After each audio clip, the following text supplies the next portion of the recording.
So in this quick tutorial, I'm going to show how to use currency pairs in Google Sheets. So what we're going to do is we're going to use the Google Finance function. So we just go to Google Finance, and then what we're looking to do is actually uh, select currency as our option here.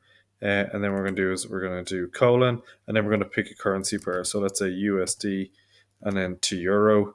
And then we're just going to do another comma and then close the brackets.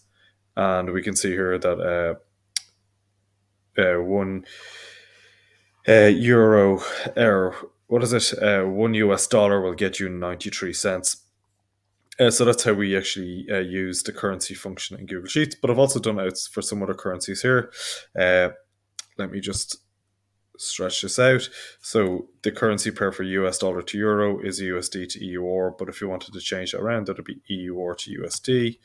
GBP is GBP USD, USD to Japanese yen, uh, Australian dollar to US dollar, Canadian dollar to US dollar, Swiss franc or US dollar to Swiss franc, and so on and so forth. So, a very easy way of actually just pulling out currencies for some functions that you're using in Google Sheets.